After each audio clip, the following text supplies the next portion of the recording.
Hey there, welcome back. Some of you might be looking at this car and thinking, hey, I thought that Camaro was all done. Well, I thought it was too. So, I've been driving this car around for quite a while now, and I thought the gas tank was clean enough and would be okay. But on the 4th of July, I decided me and a buddy would take this thing over to a local car show, put a for sale sign in it, and see if we got any nibbles. But we didn't get very far.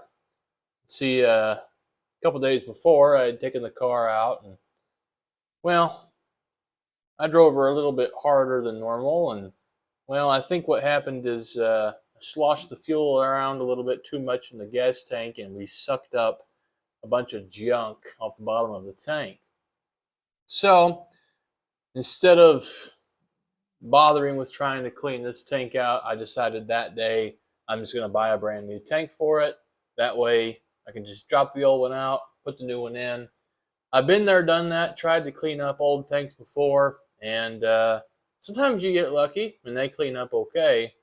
Other times you don't. You end up having pinholes in the tank and things like that. So for a little bit less than $200, I decided to go ahead and just get a new tank.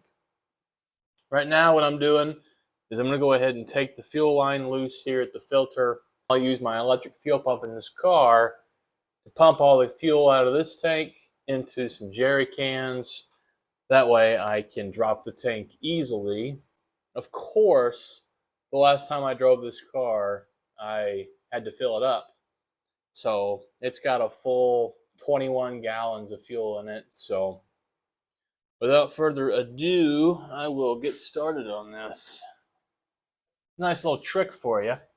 On your 3/8 and 5/16 fuel hoses and things, spark plugs typically are a really good size for a cap that you can use to stick in your hose to stop the fuel flow while you're working on something. I can show you here how it works. Pull off your deal and just stick your spark plug in the hose just like that, and there you go.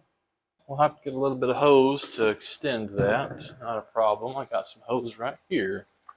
Now, the next part, I will just skip ahead because it's going to probably take a good long while to pump this tank dry.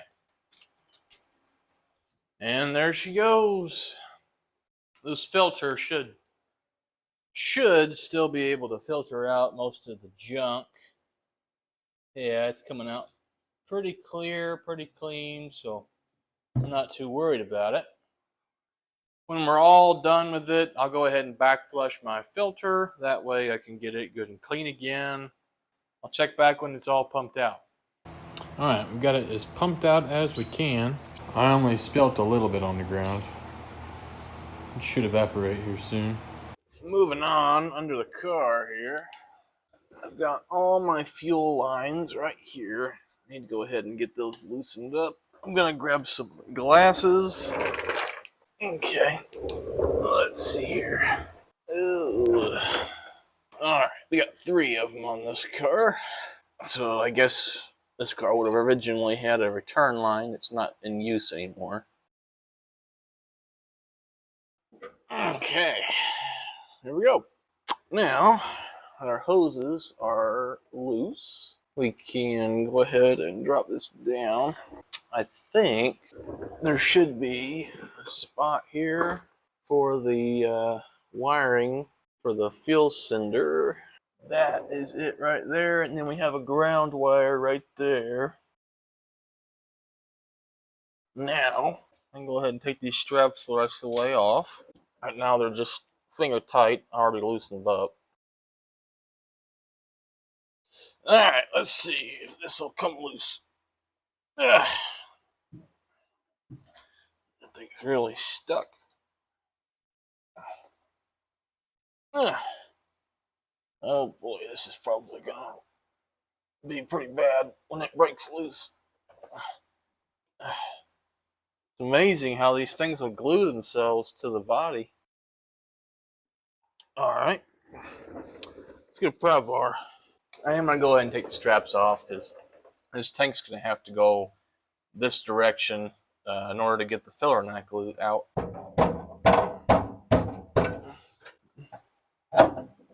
There we go. Oh my goodness. Oh, there's so much dirt. Oh, geez. Oh, no. All right, there we go. And there's that one. Ugh.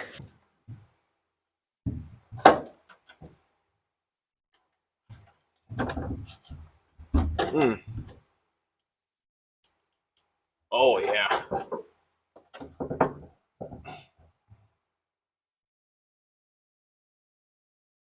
Thing's really stuck.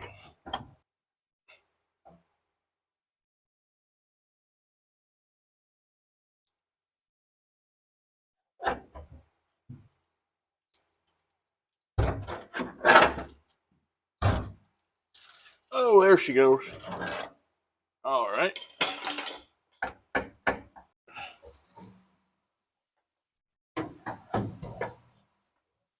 Okay.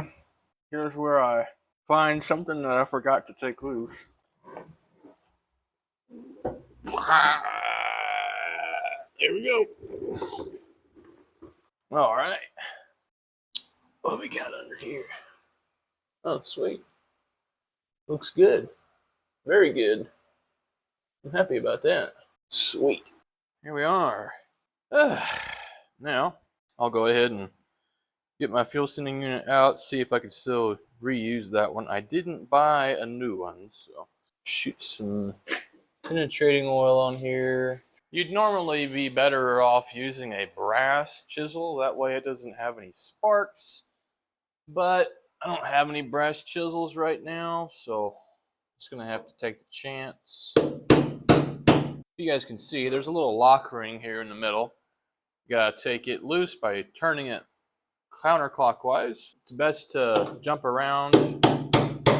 Little tabs on here that you tap on to spin this around.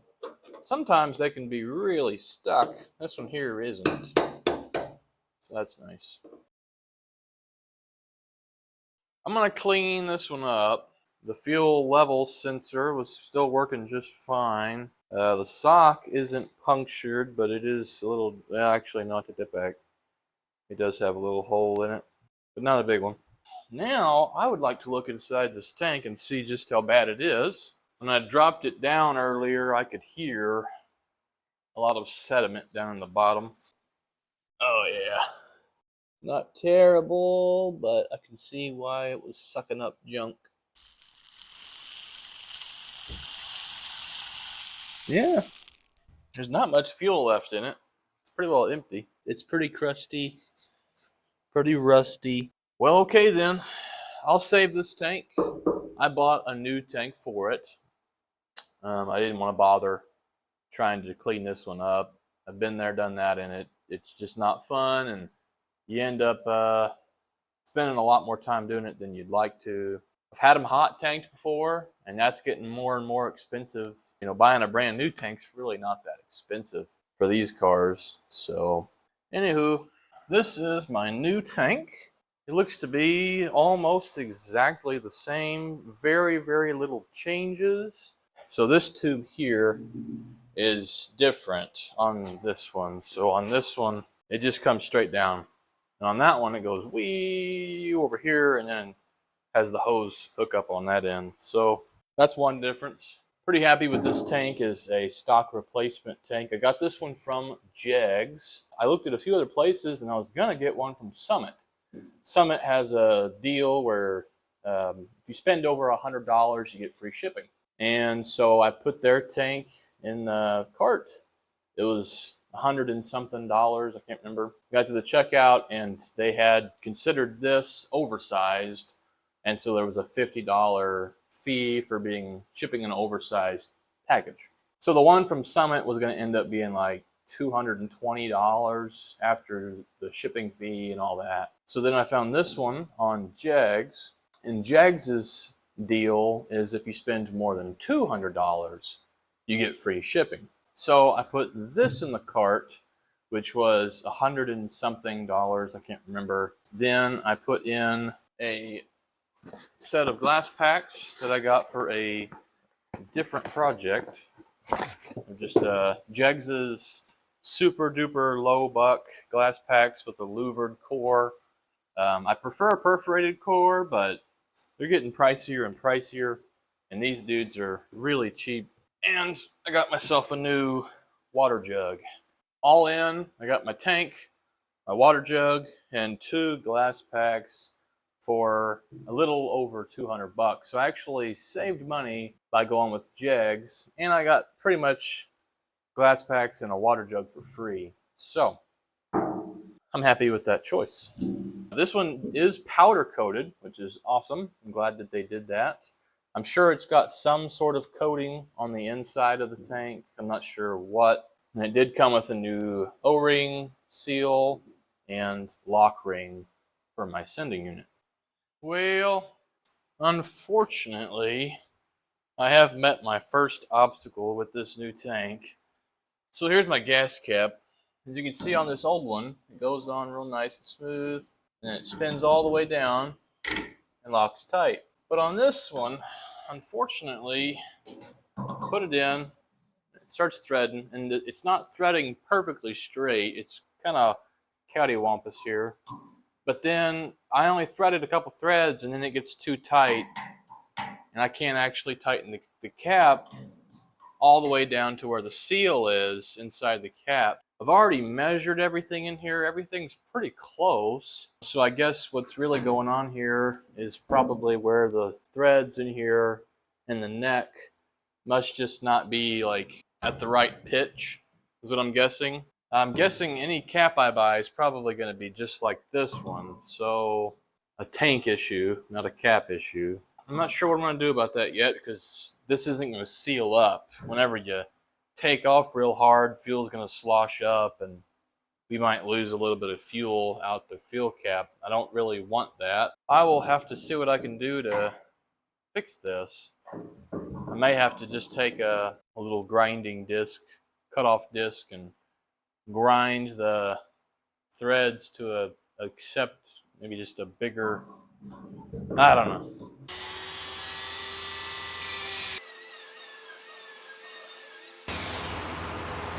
All right, there we go. So I ended up just having to open up the threads a little bit here. That's really all it was. There's really only one real thread in here where the two come together. They were just too close together, and the cap just wouldn't go on. So after opening that up, it goes on straight, and it goes on all the way. Unfortunately, now all my powder coating is gone on the inside, but oh well, what you gonna do? Now I just gotta clean all this out.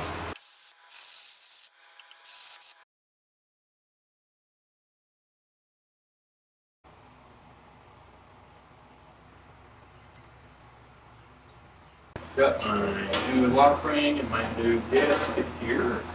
I like to coat these in some grease. You don't have to, but it just helps with turning that lock ring, and I'd like to think it helps make sure it gets a good nice seal. Doesn't take much. Some of you may have noticed I pulled the little sock off of the pickup tube. My reasoning for that was that the sock was in horrible shape, and originally this car, that would have been the only filter between the pickup tube and the fuel pump. This car, now that it's got the electric pump, it has a pre-pump filter. Basically, I'm just getting rid of one of the pre-pump filters. This doesn't fit super well. We'll have to bend the lines in order to get this to fit. You guys probably can't see it from right there, but the sending unit indexes into the tank here, and it's off by like 1/4 of an inch. What I'll have to do, bend these lines. Luckily they bend pretty easy. A bit more there. Well, another slight difference. There's not as much depth on this tank, you know, between the lock ring surface and the sealing surface. I had to bend up on the tabs just a hair in order to get that lock ring started. Okay,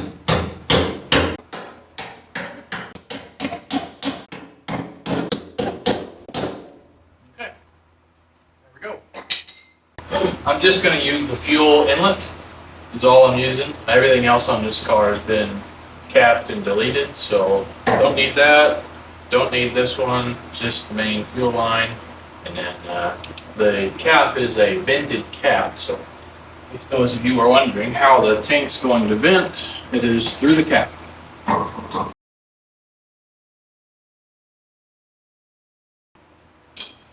Okie dokie, ready to go. Show you all a trick here that some of you are probably going to love and some of you are probably going to hate. And that's when you're dealing with real small hoses like this, hoses that are smaller than like 5/16 hose. I like to just use a zip tie as my hose clamp, especially in situations like this where it's never going to see high pressure. So stuff like vacuum lines, especially, because largely with those, vacuum will hold them on. And then the only reason why it would ever blow off would be if you have a backfire or something like that. But they work well for hose clamps. Been doing it for a long time. Never had one come off. I wouldn't use that on anything that's like a coolant hose or something like that. But low pressure fuel lines and things like that are smaller like this works just fine. As long as you get it on there good and tight. Alrighty then, I guess let's move over and throw this tank back in.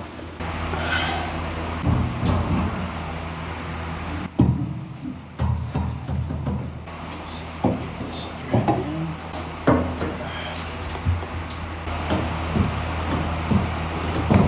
Should hold it.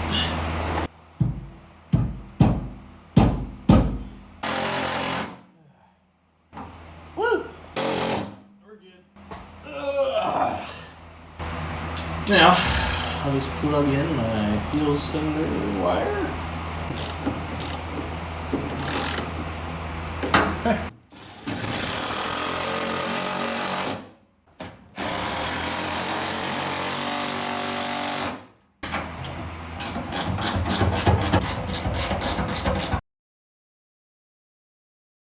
Filler neck was lined up pretty good. I didn't have to bend it down just a tiny bit to get it to be right where I wanted it, but overall it was pretty close. Of course, freaking new government gas jugs.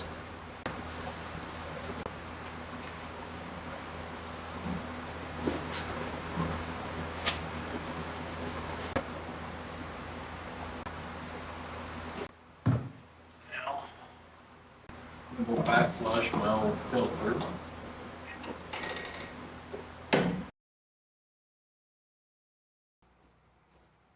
See all that nastiness coming out of the filter now.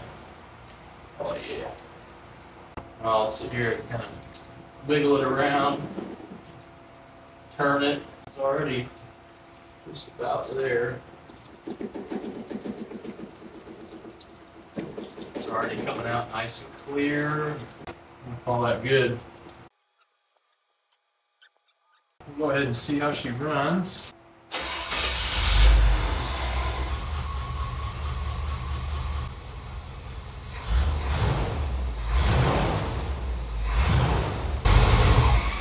Okay. Guess I'll let her down and take it for a drive, see how it does. Go for a test drive, and no matter how much I hoped I wouldn't need to, I am going to have to take that carburetor out and give it a good cleaning. Let's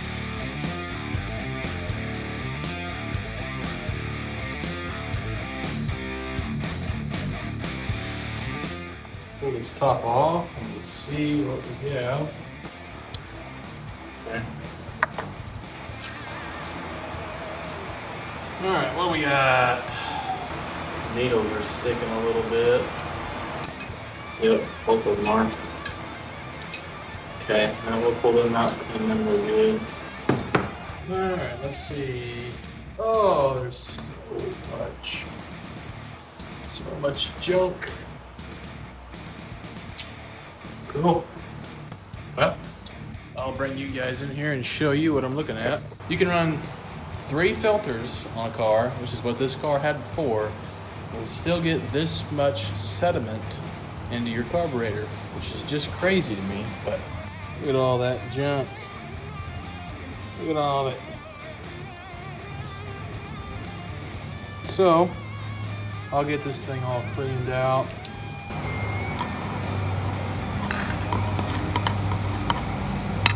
All I'm gonna do is just dump all this crap out, spray it out real good, and blow air through all the passageways.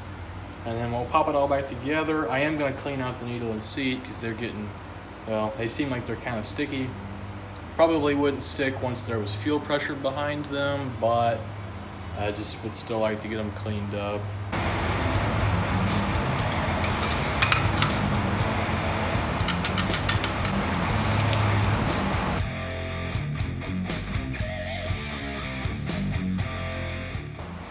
Now, I'll go ahead and shoot some air through it.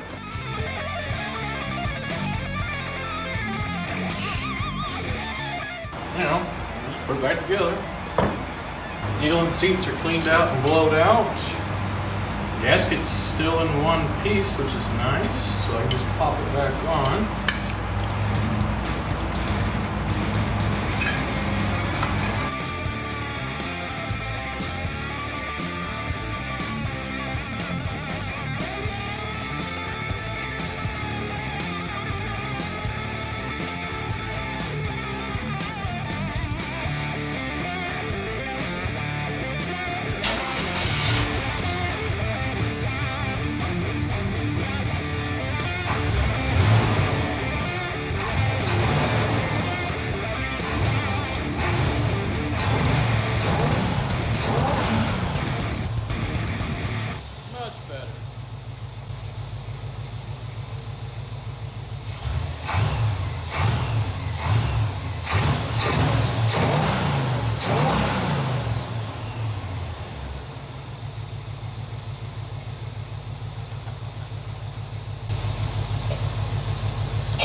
Well, you guys, from there, I took the car out and gave it one last good rip just to make sure that it was good to go.